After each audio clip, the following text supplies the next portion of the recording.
What's up, everybody? This is Zach with the Nerd Cave Network, and today I'm bringing you a review of House of Cards Season 4.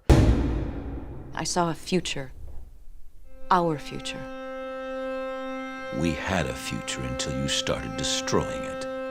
This is an ongoing series that is a Netflix original, so you can only find it on Netflix, of course. It stars Kevin Spacey as a hungry Democratic politician that has risen throughout the ranks. If you haven't watched any of this seasons yet, definitely go to Netflix right now and do it. You can see all 3 seasons on there for a low, low price. And no, this is not brought to you by Netflix, unfortunately.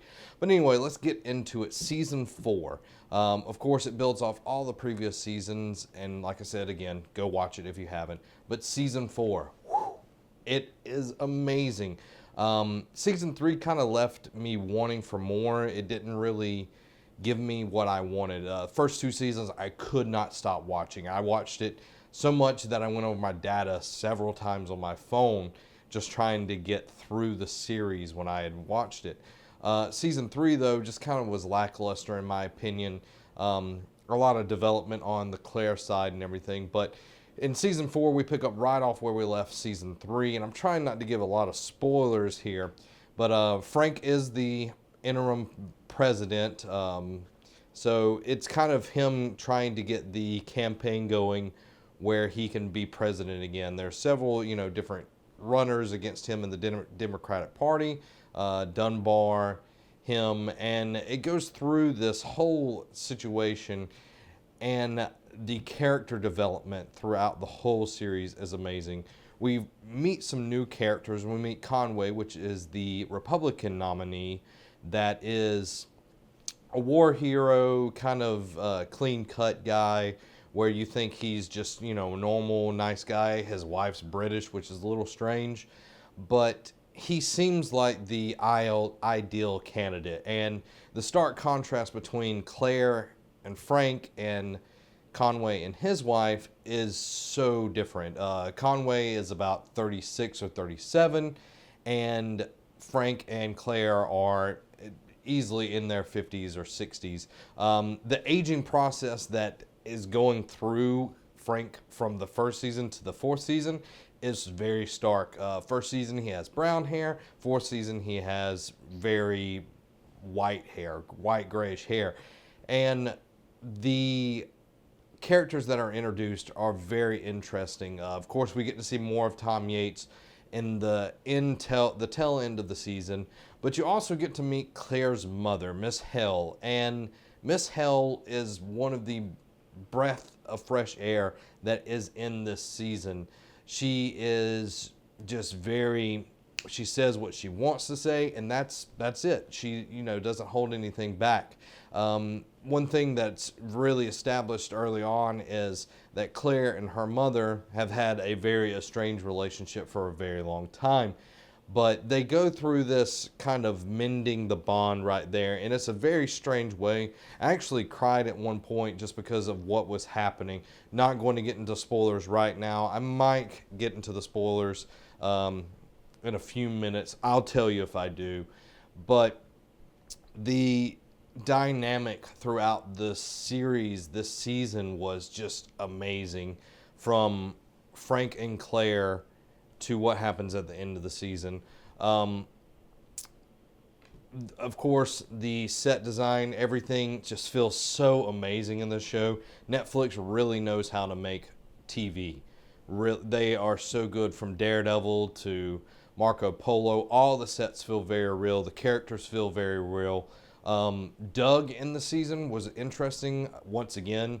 I think 3rd season was a better representation of him. I'm glad they kind of backed away from him, though, because there was so much of him in the 3rd season, from his recovery and the ultimate what happened in the end between him and Rachel. Seth, not as much this season, but you also get to meet this lady named Leanne, which helps run the campaign for the Underwoods. So there's, you get to see Jackie, you get to see Remy. Freddie comes back. Really love Freddie. He's one of my favorite characters from the whole show. And you also get to see Tusk again. So it's a lot of connecting the dots. And me and Amy actually watched the show together, and she had never seen any of the the show, and we sat down Saturday and watched all the way through the series, the season, sorry, and she's going back and watching the series.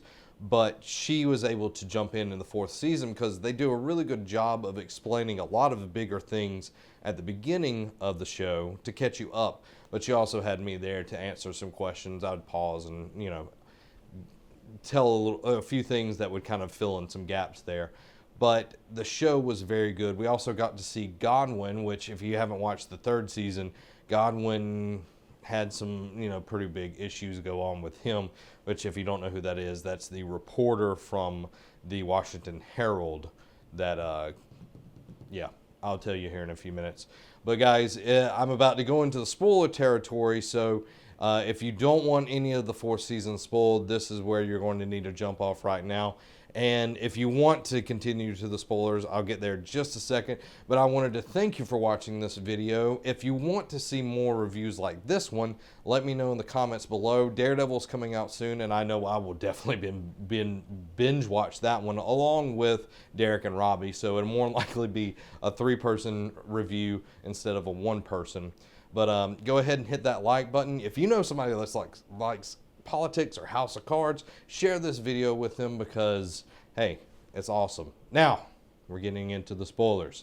Spoiler territory, warning, flashing light, all of that good stuff. This is where we're going to get down to the nitty gritty, okay? You've been warned, starting in 5, 4, 3, 2, 1. Okay, this is the spoiler territory. We left season 3 with Frank and Claire. Frank and Claire separating. She walked out of the White House residence and just left. You didn't know where that was going to lead the series and everything. The first 4 or so episodes is her trying to get on her own ground. She tries to run for a congressional spot for District 30 of Texas, where we find 2 ladies that are mother and a daughter, that the older lady had been in Congress for 30 years, and the daughter was going to assume the role after she did. Well, Claire wanted that position, but Frank found out and kind of headed her off at the pass. There was a lot of back and forth between those two where Claire was saying, you help me, I will help you with this. I will, make the appearances for your campaign and all of that kind of stuff. A lot of intrigue, of course. Frank, of course, he's going to play by his own rules and kind of screws over Claire, but eventually it gets to a point where they both figure out that they can't live without each other. This is through a whole big series and everything, but the plan that comes out of that, because they want to, Frank is trying to find a running mate the whole time, but Claire decides she wants something bigger than just a congressional spot. And she decides that she wants to be Frank's running mate. Yeah, I said it. She wants to be Frank's running mate. And through the rest of the season, you're trying to figure out, how is this going to happen? And Frank just flat out says, no, this is not how it's going to go. You're crazy. That's idiotic. All of this kind of things. You get to find out more and more about Conway. The whole terrorist organization, kind of like, what is that? The one that's going on right now. You know who I'm talking about, the ISO or whatever. They used to call it the ICO in this. But you get to see how Conway's like, oh, I want to attack. The president needs to attack. He keeps undermining him. And then when Frank actually does something, he doesn't really respond as well. But when there's a part in the series, remember this is spoiler territory, where 2 American kids kidnap a family under this ICO regime thing. They're saying that they are doing this for them and everything. It gets pretty interesting how Frank uses Conway in all of this to be kind of a ploy. There's a lot of strings all throughout this. It's better for you to watch if you haven't watched already, but it's better for you to watch and, to really grasp everything. Godwin, like I said, Lucas Godwin, the reporter that got arrested in season 3 for cyber terrorism or whatever. He shows back up and he actually gets out of jail. But what happens if he shoots freaking Frank Underwood and Meacham. He kills Meacham. I was just so angry about that because Meacham is one of the only characters throughout the whole series that is actually real. He's somebody that, you could be friends with. You really wouldn't want to be friends with Frank Underwood. Okay? He's conniving. You wouldn't want to put yourself in that position. But Meacham, he's kind of like one of us. Part of the ship, part of the crew type deal. But Frank getting shot brought in some interesting things where his liver is pretty much blown to bits and his body is filling with chemicals. And he starts seeing all these hallucinations with Zoe and Russo where they're like rubbing their faces. It's a very awkward scene, very just weird. So if the opening scene of the whole season is just strange. So you just need to watch out when you watch it around people that don't like weird FAP attacks or anything like that. You know what I'm talking about. But the whole hallucinating scenes are pretty interesting. It feels like, what I got from it was Frank was being suffocated with his past sins. And the only way for him to get out, because Claire is also in this, is for him to reach out to Claire and to accept that she is going to be the way out of this, that together they're stronger than separate. Again, Kathy, Secretary of State, big player in this. The open Democratic National Convention was an interesting thing. I'm not going to explain much more about that. One of my favorite parts of it, but the part that made me cry was when Claire went back to her mother and she sees that she's in so much pain and that her health is so far declined that she's going to make her comfortable and let her ease on out. In that same part, her mother, Elizabeth, made a connection with Tom Yates. And it's just a very interesting thing that happens there. Once Claire's mother passes on, which was just, it was just sad. Just really hard to see somebody, that happen or whatever. But the thing that was interesting was the relationship that developed between Claire and Tom Yates. Because right after that, they hooked up and everything. If you've seen it in the past where Frank hooked up with Zoe and Claire didn't really care, and then Claire hooked up with the artist in the first and second season, and it's just a very open relationship, which is not very normal for most people. But Frank addresses it closer to the end of the season that he knows that he can't give her what Tom can give him. Give her. Yeah, there we go. So he's totally fine. Keep him on, whatever. It's just a really interesting dynamic there. The very end of the season, though, Tom, what is his last? Tom, the writer used to be the editor of the Washington Herald. It's like Hatchet or something like, it's some awesome like warrior name. I can't remember right this second. He puts out all of Lucas Godwin's information that he had been gathering about Frank Underwood, but he kind of tied it in with using Meacham's travel log and with someone that had a pizza shop close to where Zoe Barnes's apartment was. He puts out this thing, and it's pretty damning evidence and everything.